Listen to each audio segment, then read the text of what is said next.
हरिओम, जय श्री राम। स्वागत है आप सभी का हमारे यूट्यूब चैनल हमारे माइंड थॉट्स नेचर के समीप में। होली या होला क्या है? ऋग्वेद काल से ये परंपरा चली आ रही है। पहले जो नवधान्य होली की अग्नि में समर्पित किया जाता था उसे होला कहा जाता था। जो होलिका दहन होता है, जैसे हिरण्य, जो हम लोग ने कहानी सुन रखी है कि हिरण्यकश्यपु के पुत्र थे प्रहलाद प्रहलाद उन्होंने श्री विष्णु भगवान जी का पूजन किया, त्वतः नाम का जप किया और उनकी बहन उनको लेकर अग्नि में बैठ गई। प्रहलाद जी बच गया और होलिका का दहन हो गया, होलिका जल गई। तो यह भी उसका रूप है। परंतु उसको प्रतीकात्मक रूप से जब मनाया जाता था ना, तो एक बड़ी डंडी होलिका का और एक छोटी डंडी प्रहलाद का प्रतीक माना जाती थी, और बस उन दो लकड़ियों का प्रयोग करके बाकी सब गाय के उपले का प्रयोग करके उस होलिका का दहन किया जाता था। या आजकल इतना स्वरूप विभत्स से मतलब खराब हो गया। देखिए, किसी भी लकड़ी को प्रयोग कर देते हैं होली में।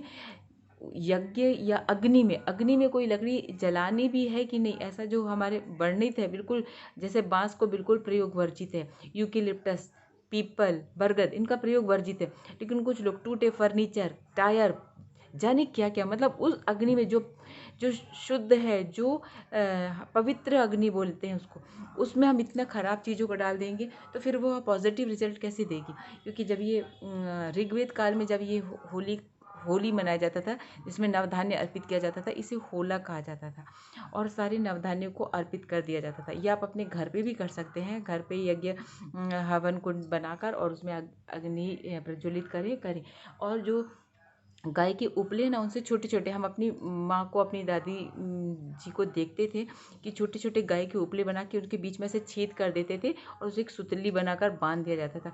उससे यज्ञ अग्नि प्रज्वलित की जाती थी और उसमें नवधान्य अर्पित करते हैं, गोला अर्पित करते हैं, ईख गन्ने को अर्पित करते हैं। ये सब चीज़ें, उसमें जौ जौ जो होती, जौ की बालियाँ, उनको अर्पित करते हैं। मतलब नवधान्य अर्पित किया जाता है। और जो जब हम मन से अपने इन सब चीज़ों को अर्पित करते हैं, तो वो जो यज्ञ की जो भस्म बचती है ना, उसका बहुत अच्छा प्रयोग हम अपने घर की नकारात्मकता को दूर करने के लिए, घर में समृद्धि बढ़ाने के लिए कर सकते हैं।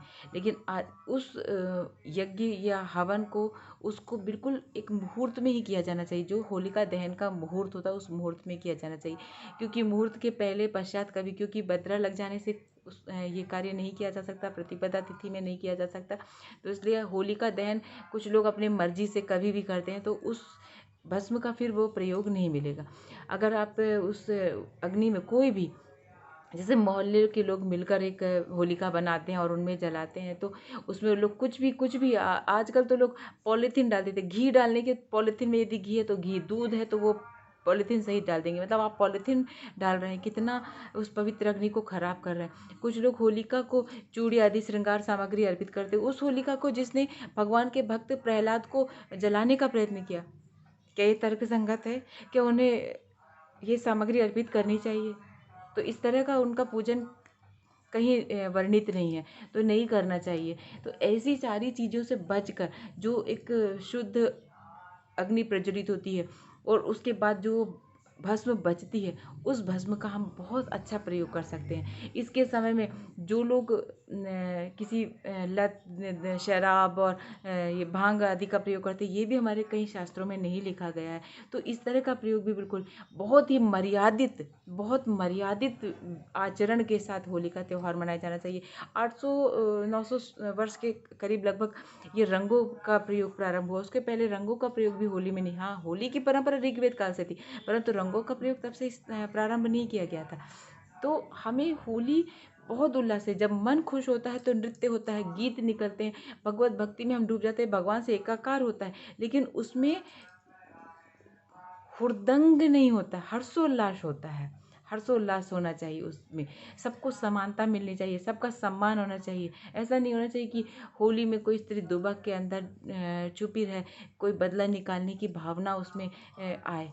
तो हमारे ख़्याल से इस तरह का वातावरण नहीं बनना चाहिए। एक सौहार्दपूर्ण वातावरण बनना चाहिए होली में। हाँ, होली के लिए एक बात और, कि होली की प्रदक्षिणा की जानी चाहिए। होली की जब प्रदक्षिणा करते हैं तो हमारे से बहुत सारे मतलब जो विघ्न होते हैं वो चले जाते हैं। हम लोग का जो व्यवहार है ना, वही हमारे ग्रहों को, बहुत सारा हमारे व्यवहार ही हमारे ग्रहों को ठीक कर देता है। लेकिन इस तरह के जो अमर्यादित आचरण व्यवहार करते हैं, उसके बाद जो हमें कष्ट होता, प्राप्त होता, तो लगता है कुछ ये नग पहन ले, कुछ नगीना। तो ये जो अंगूठियाँ, नग वगैरह पहन लेते, उस ग्रह का शांति के लिए भी पहन लेते हैं, लेकिन वो कार्य नहीं करते हैं। क्यों? कभी भी छोटे छोटे उपाय जितना प्रयोग करने से हम अच्छा जीवन प्राप्त कर लेते हैं, उतना ये नगों को पहनने से या अंगूठियों को पहनने से, जो मतलब ग्रहों की बोलते हैं ना, इसको पुगराज धारण कर लो बृहस्पति के लिए, तो उतना असर नहीं करते हैं। तो हम अपने व्यवहार से इन सबको ठीक करें और उस होली की भस्म का प्रयोग अपने जीवन को सकारात्मकता की ओर बढ़ाने के लिए करें, क्योंकि इससे जो सकारात्मक ऊर्जा निकलती है वह बहुत फ़ायदा देती है हमें। हर चीज़ एक एनर्जी देती है इस ब्रह्मांड में। मतलब आज वैज्ञानिक जो सिद्ध करने में लगे हुए हैं, देखिए कितना लगाकर दिमाग में, मस्तिष्क के ऊपर उनका प्रयोग चल ही रहा है, चल ही रहा है। वह पूरा उस प्रयोग, उस चीज़ को हमारा सनातन धर्म बहुत पहले से जानता है और उसके कई प्रयोग बता चुके हैं। तो ये छोटा सा प्रयोग लगता है, इसमें कोई टोटका ना करे, कुछ नींबू डाल देते हैं कुछ लोग उसमें होली में, तो ये सारे गलत प्रयोग, गलत चीज़ों का कभी भी उस अग्नि में प्रयोग ना करें। और जब वो शुद्ध अग्नि शांत होती हैं, कभी भी अग्नि जब प्रज्वलित होती है तो उसमें कुछ ऐसा पदार्थ नहीं डालना चाहिए कि वो शांत हो जाए। प्रज्वलित करना है तो प्रज्वलित करने वाले पदार्थ, घी डाल सकते हैं, उसमें दूध या पानी डालकर उसको शांत नहीं करना है। तो वैसे चीज़ें को प्रयोग करके, और फिर जब वो शांत हो तो उसकी जो भस्म होती है उसका प्रयोग बहुत सारी सकारात्मक चीज़ों के लिए किया जा सकता है। नेक्स्ट वीडियो में हम इसी के विषय में बात करते हैं। तब तक चलते हैं। जय तु भारतम।